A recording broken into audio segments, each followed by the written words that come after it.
At last, here is the final comparison review between TokyoPop and Kodansha. So let's take a look at both volumes of Tokyo Mew Mew a la mode. Since this is a new series, there's a lot more to cover. The parts will be picture quality, characters, side stories, extras, translation, and overall score. So let's get this show on the road! As usual, the overall picture quality in Kodansha's version is cleaner than TokyoPop's. It also seems that TokyoPop has slipped into its bad habits of not retouching the pictures properly after removing text. The worst examples being what they did to Miu Lettuce's hair and Miu Zakuro's arm in these panels. It's not as bad as their first few volumes, but nowhere near as good as how they did Volume 7. A new series means new characters. Since the characters are basically the same in both versions, I'll be mostly talking about the characters in general unless there are any major changes. So let's take a look at them, starting with the protagonists. First off is the new Mew Mew and the center character for this series, Berry Shirayuki. It's times like this that I would go into a rant on why I actually like Berry compared to the opinions of most Mew Mew fans, but that would take up too much time, so that will be saved for another video. For this review, all I could basically say is that yes, all the attention was on Berry, but that was more due to executive meddling than what the author wanted. Mia Ikumi did the best she could with what she had, and I think Berry is a pretty good role model and doesn't hurt the story in any way. Despite that, I do agree that making her temporary leader was a mistake since she lacks experience. If it were me, I would have had Zakuro take over until Ichigo fully recovered her powers, and have her and the Mews teach Berry the ropes until she developed her skills enough to be co-leader with Ichigo. There's also the fact that she has two animals in her, thus giving her powers equal to Ichigo.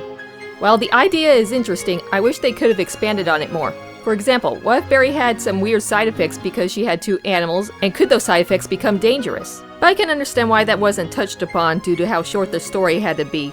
But there was a cute side story in the one-shot manga Only One Wish where Berry turned into a rabbit with a cat tail by sneezing, which I think is more inconvenient than kissing. At least kissing is voluntary. Except in Ichigo's case. I swear she's like some kind of kissing magnet. But yeah, the more important stuff about her. She, unlike her other Mew Mew counterparts, has her name spelled the same way whether transformed or not, but I'm guessing that's because she doesn't really have to worry about the whole secret identity thing. The name of her weapon wasn't in the manga, but the Japanese Wikipedia says that it's called Loveberry Rod. I know people say don't trust Wikipedia, but the Japanese don't seem to troll Wiki much, so I trust their pages more than their English counterparts. So that means that she's also the only Mew Mew whose weapon isn't a pun. Unlike Ichigo's case with Aoyama, Berry has always called Tasu by his first name, most likely because she's been friends with him ever since they were toddlers.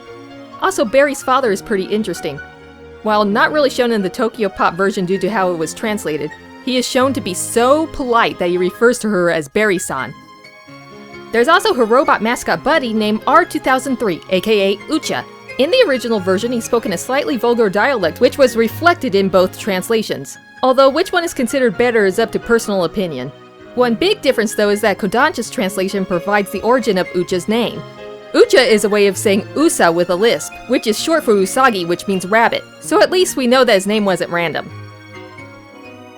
Our next character is Tasu Meguro, who is my favorite amongst the new characters in this story. He finds out about Berry being a Mew Mew right away, which is probably why she doesn't use a secret identity name. He then helps her out in any way he can, starting by trying to assist her in the middle of a fight and then becoming a waiter at Cafe Mew Mew. The reasons why I like him as a character is that while he's really energetic and clingy towards Berry, he respects Berry enough not to go too far despite his growing feelings for her. Like with Berry, he's always called her by first name. The only minor difference in translation is that TokyoPop puts in their usual totally radical dialogue at times when they spoke. New heroes means new villains, so now let's talk about the St. Rose Crusaders. They're a group of people born with supernatural powers that were ostracized by their family and friends. Their goal is to recreate the world into their own utopia Shangri-La, where no one is ridiculed for being different. Kind of ironic considering their leader's choice of headwear. And the theme naming continues. Each one of their code names is named after a different species of rose. So just for fun, when I talk about each member, I'll post up a picture of their corresponding rose. First up is Royal Highness, whose real name may or may not be used in Akizuki. I'm not sure since he probably used that as an alias when he disguised himself as a student lecturer. He mainly has powers of the mind such as telekinesis and hypnosis. He also has a weird craving for blood for some undisclosed reason, and he also seems to have vanity issues, even leaving in the middle of a battle just because his face got scratched. He is also the brains of the group, since he's usually the one doing background research and explaining strategies to the other members. Next up is Happy Child, who is the youngest of the group. The most known about his true identity is that his first name is Utamaro, and no one could be around him due to his voice creating supersonic waves, which he had no control over at the time. While mostly cheerful and childlike, it was shown that he was insecure when he was younger, even attempting suicide by jumping off a school building when confronted about his problems, before being saved by their leader.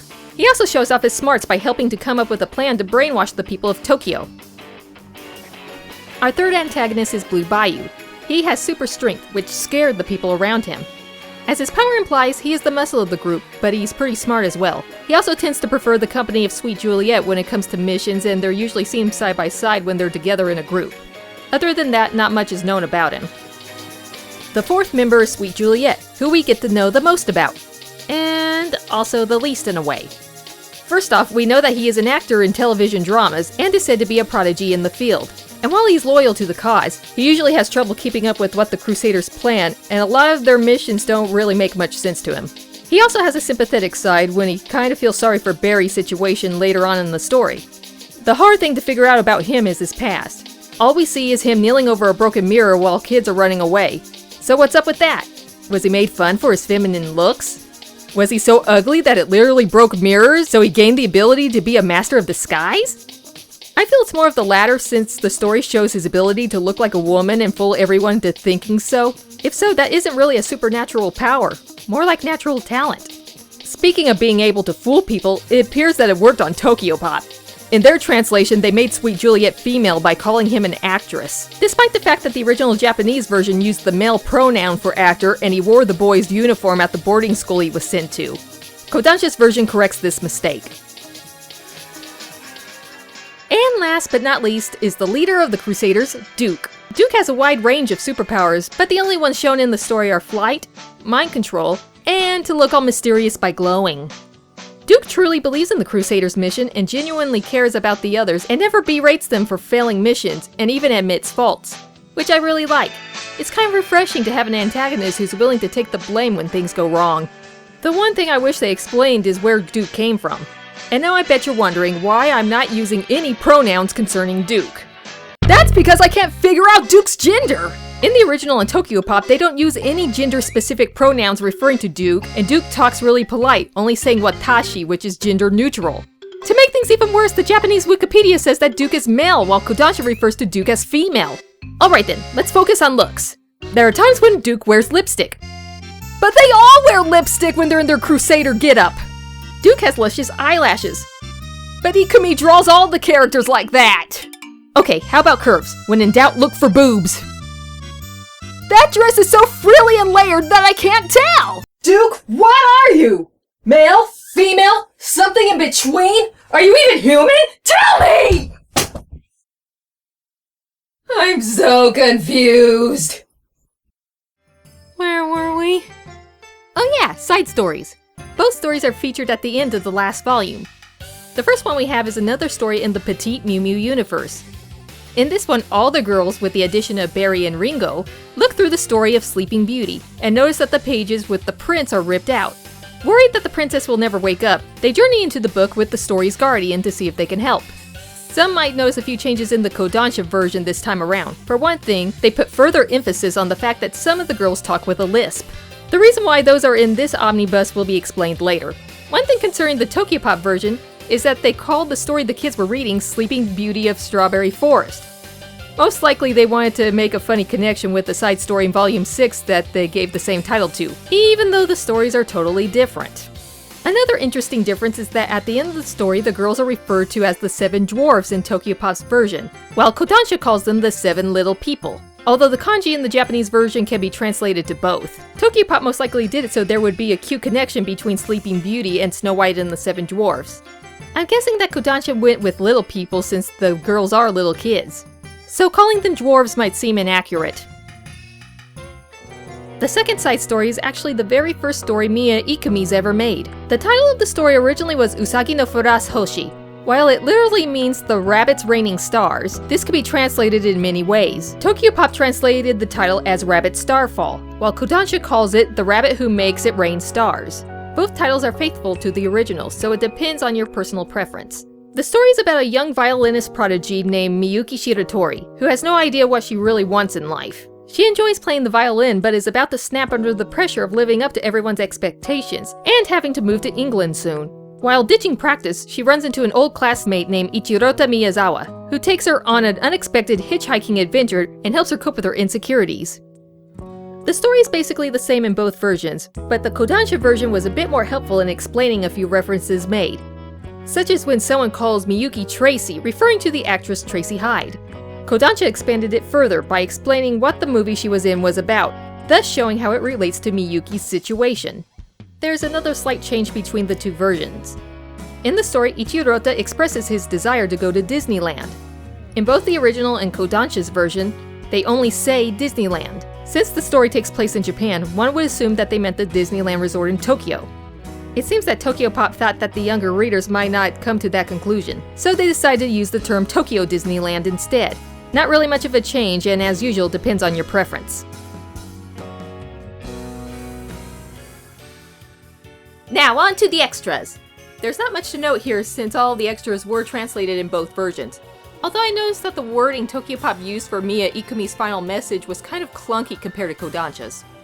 This time around they put them after each volume rather than put them all at the end like they did with the last 3 books.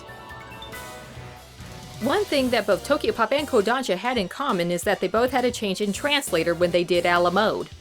Because of this, there's a slight change in translation style, and some of the minor mistakes were fixed in the series for both versions in comparison with the first. In TokyoPop's version, they finally translated Metamorphose and Chimera Anima correctly.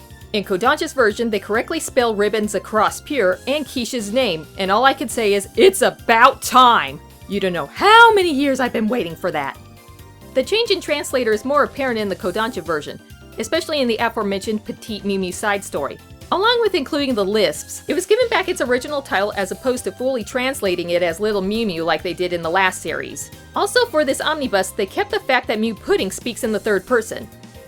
One interesting thing to know is that the Kodansha translation release date for this omnibus was delayed twice. After looking through the book, it's pretty apparent why. There are hardly any spelling, grammar, or translation errors in this, and every bit of text is translated, even the stuff the girls read online from Mew Mew fans. You can really tell how much effort they put into this one. Even though TokyoPop fixed a few mistakes, that doesn't mean new mistakes weren't made. Although the translation with this particular part is a bit complicated. In Volume 2, the girls notice a small pastry stand that says Mew Mew Yaki. This comes from the Japanese snack taiyaki, which are fish-shaped pastries with filling inside. Except the ones here are shaped like the Mew Mew characters with no filling. This can be hard to localize since the kanji for yaki can mean any type of baked good or pastry snack. TokyoPop translated it as Mew Mew pancake, most likely because the breading for taiyaki is almost the same as pancake or waffle batter. Kodansha calls them Mew Mew cookies since they're smaller than most pastry snacks and are apparently finger food, whereas pancakes require utensils. It's one of those terms that doesn't really have an absolutely correct English equivalent, so let's just say that both are correct in their own way. This example, however, is an actual mistake regarding the fairy tale guardian in the Petite Mew Mew story. In TokyoPop's version, they call him Poolful. They most likely thought that the katakana in his name was meant to be spelled as if he was foreign. While he is a foreign character, the spelling is not accurate due to the origins of his name. Kodansha went with the Japanese pronunciation of Purufuru since he was named after the Japanese sound effects for jingling and shaking. Although TokyoPop's weird, cheesy dialogue aside, I mean really, who thought that this sentence was a good idea? It was probably the best translation they've done with Mew Mew, and Kodansha's version got even better with a lot less stilted dialogue. So, for the overall score, TokyoPop's translation gets an 8, while Kodansha's gets a 9.5. If you don't have it... I don't care if you hate it! Buy it now or the fact that you have an incomplete collection will continue to haunt your mind! And with that ends my Tokyo Mew Mew manga comparison reviews. I can't believe it's finally over. Now I can get to work on other Mew Mew videos that I've been wanting to finish for— Ow! What in the... Ooh! A package! Oh boy! What goody good Mew Mew things did I get this time? I can't wait, I can't wait, I can't wait, I can't wait!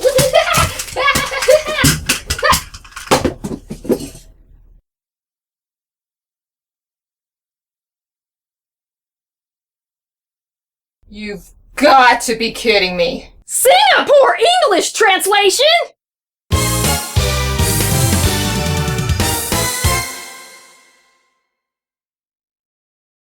If Alamo Manga was ever made into an anime, do you think that there'd be a filler episode where Zakuro and Sweet Juliet have to work together in the same television drama? And while they'll be professional about it, the other Mew Mews and St. Rose Crusaders will suspect an ulterior motive and then wacky shenanigans!